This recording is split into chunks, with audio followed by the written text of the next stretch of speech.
Hi everyone, and welcome back. In today's hike, I'm in Drammen with my good friend, bestest friend, and yeah, here he comes. And we're gonna take this hike from the Norwegian Trekking Association, and this is our starting point. You can see pretty much all of Drammen actually from here, and it will be a real good hike. Not as good weather today as we had in the last videos. I think it's gonna start raining today, perhaps, but we are prepared for that. So yeah, see you in a bit.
Hi guys, we hiked up a little bit and came across this open air museum, and it is a sign right there which I'm gonna read to you.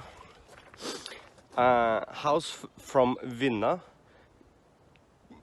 Krødsherad. The house is built around 1780. Loft from Sørestrand, Ål. The loft is probably from the 1700s. Shed from Granås, Nes. The shed is probably built in the middle of the 1700s or slightly later. Barn from Øvrejordet, Hover in Hol. The barn is from the beginning of the 1800s and was found built inside another barn from the 1920s, which was torn down. The barn is small and narrow to easily keep the cows warm. In the end of the barn there is a room with sleeping arrangements for the maids. It was built separate barns for the sheep and pigs. Underneath the house there was a fertilizer cellar, which was probably built later. The farmhouses had different functions. The shed was the storehouse for storing foods and was placed on pillars so that mice would not get in. They stored flour, salt, flatbread, dried meat and fish. The loft stored household furniture, clothing, valuables and chests with different items. The loft was placed upon the foundation or pillars. In the second floor of the loft there were often beds so that guests could sleep over. In the summer the loft was a popular place to sleep. Visits from the village boys are often connected with girls sleeping on the loft. When houses with 2 floors started being built, the custom of sleeping on the loft disappeared. So, as you can see, my GoPro now is recording, and I will show you around here with a video from my GoPro. So, just wanted to share that piece of information with you all, and I don't know if you can actually see it, but it's quite some places we gotta visit that have a lot other houses, buildings and so on. So enjoy! So Viking, I have the high ground. You underestimate my power! Don't try it.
So next stop is actually at a mill and a sawmill. So same kind of sign that you saw in the last clip. The mill is from Holo, Vottendalen in all, and is typical for the types of farm mills that existed in every village. By using the water from a stream or collecting it in a dam, it was possible to make the mill grind in periods when the harvest and dried grains needed to be grained into flour.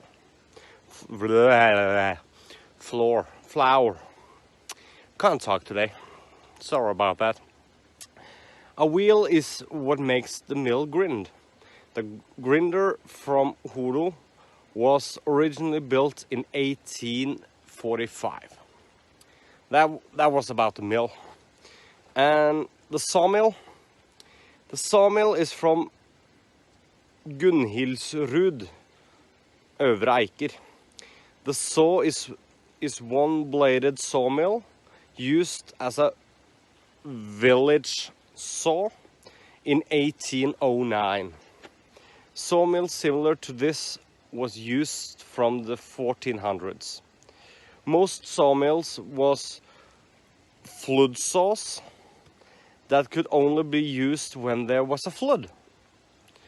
And it's kind of cool to see these kind of things.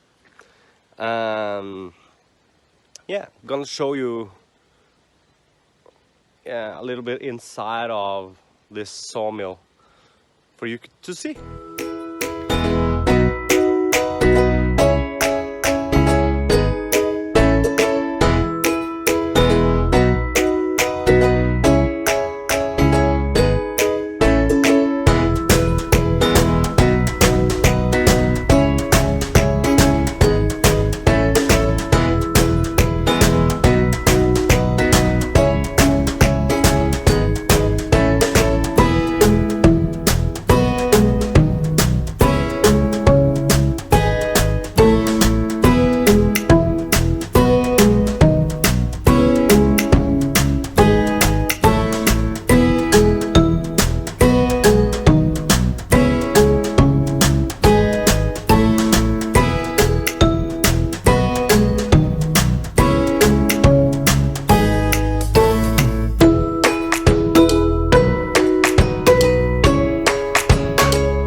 Look, I'm in the background of where.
So yeah, next beautiful structures. Mountain pasture. The mountain pasture consists of a shed and a barn from Numedal. The summer pasture was an important component of the Norwegian farming and was managed divergent in different regions of the country. To move the livestock to a good summer pasture meant also moving the production of the farm to where there was nourishment and fuel. In the time of the storehouses, wait a second. In the time of the storehouses, that the milk was proceeded to preserve production, butter, cheese, and whey. The hay from the pastures was important to save the animals through the winter. It could be driven home in the winter when the farming was not too time-consuming. In areas as Numedal, the farms had often several mountain pastures. The summer pastures could lie far into the mountains. There, every farm would build their own farmyard so that the pasture amounted to big clusters of houses. Also, winter pasture is known. Whoa, my finger in the camera. Sorry about that. Mountain pastures from Langedragseter, Tunhovd in Nore. Previously a pasture beneath Bråflatty in Rødberg. The shed is almost likely built in 1729. The fireplace is in the middle of the shed with an exit for smoke in the ceiling. The shed has no windows, just peepholes. On the back there is a milking shed to store milk and milk products. In front of the door there is a storage room. Here the milkmaid would milk the cows that she rented as an extra profit. The roof has been reconstructed in recent years. Barn from Åmot Heimsenter beneath Søre Kjønne, Nore. The barn was built in the 1700s with rough logs and a roof of shingle, and was still in use until 1949 when the museum bought it. So yeah, we're about halfway now on our hike, and gonna show you these beautiful structures and have a little snack.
This is gonna sound like this, as we Norwegian call Petter Solberg English. It's like when you talk like this and you can't really pronounce the English words. So this is gonna sound a little bit funny, but hey. The Numedal farmyard. Farmyard of buildings moved from Nedre Numedal, a house, a woodshed, a basement shed, and a barn. 3 of the houses are from Toen in Flesberg. In comparison to a complete farmyard, it is missing a loft, a cage, a shed, and a sheep shed. On the Toen farm, there were a total of 17 houses towards the end of the 18th century. House from Toen, Svene Flesberg. House which originally had an entrance, living room, and another small room. The door is moved so that it directly leads into the living room. The date of the house was determined to be 1711 by the log's growth rings. The decoration inside is probably done by Tore Kravik in 1792. Woodshed from Toen, probably from the 1700s, with shingle ceiling and soil floor. Basement shed from Toen, probably from the 1700s, originally with a cellar underneath, thus the name. It was rebuilt in 1986 without the cellar. Barn from Straumen, Nora. Barn with 3 rooms, originally built with a hall outside for the 1700s or a bit younger. The barn was rebuilt in 1986 to 1987. So it's pretty nice. And see in the background the yellow house? Yeah, we're going down there, and I bet there will be a sign there as well. So it's gonna be a lot of talking in this video, but there's a little bit of history as well. So see you at the next stop.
Guess what?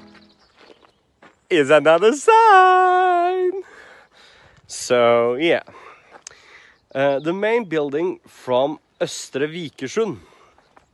The main building from Sundplassen, Østre Vikersund, called Østsund, is among the largest residential houses from the countryside that has been conserved from the 16th century. Under the demolition in 1991, painted wall decorations of extraordinary quality came to light. The museum was granted approval to buy the buildings. The logs were conserved, and with the rebuilt in 1992 to 1993, the building was restored after traces and archive information about the style to make it resemble the original look. The result is how we believe the building has looked. The growth rings estimates that the logs would have been logged in 1664. The builder was Johan Jorgensen Sommer. He died in 1675, and Elisabeth Hansdatter Erfings died in 1679. Sommer was an enlisted lieutenant in Opplandske Infanterie Regiment, and after the peace triumphed in 1661, he earned money through running a guest house and transporting logs close to Vikersund. Sundplassen was leased from Heggen Parish Church. The building included a large living room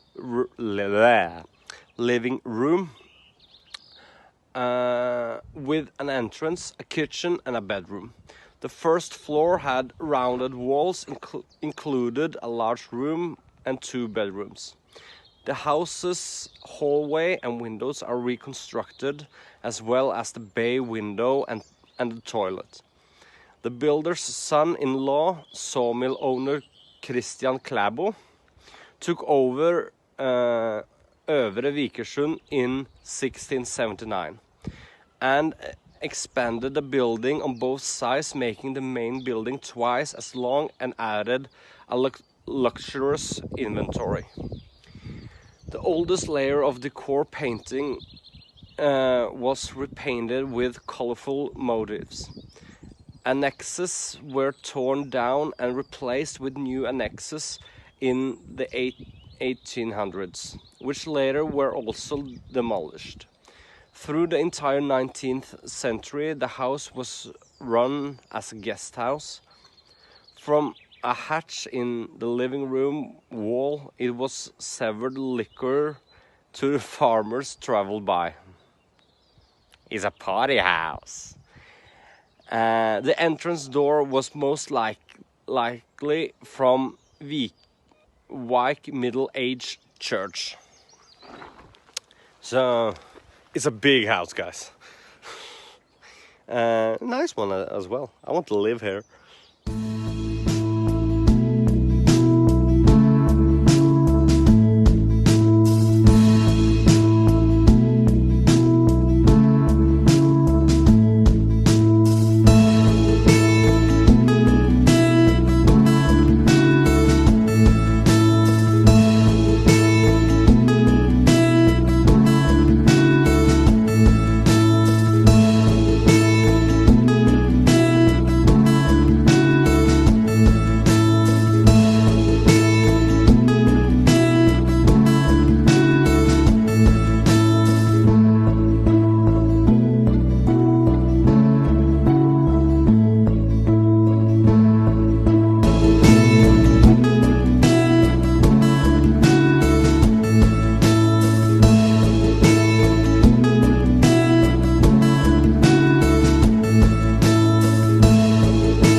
So, yeah, this hike is now over, unfortunately. It was a real good hike. I hope I got a lot of footage to use in the video when I'm not talking. That is actually good. Got a little, I would not say yelled at, but a little comment on I need to keep my head steady and not look down that much and such. So I hope I did a good job this time. Yeah. So this was the first hiking from the Norwegian Trekking Association, and I'm gonna continue doing hikes from them from now on. And yeah, looking forward to it. It's gonna be a lot of experience and cool things to see. And in the middle of May, I think, a week before that airsoft event, I'm gonna take my first multiple day hike. Then I'm going to Hardangervidda. Oh, sorry, just gonna try and keep it more steady. Drive to Hardangervidda and go for 2.5 days, I think, inwards. Then the same amount back again. So that's gonna be real cool. I may have some company on that hike, may not, I'm not sure yet. But it's gonna be fun nevertheless. Gonna try some new GoPro equipment as well, so I can attach it to my backpack or something like that. Yeah, it's gonna be nice, real nice. And yeah, like always, guys, if you like the video, please leave a like and a comment down below. If you want more videos like this, please hit the subscribe button and notification bell. And hope you enjoy this hike as well. Bye, see ya, guys.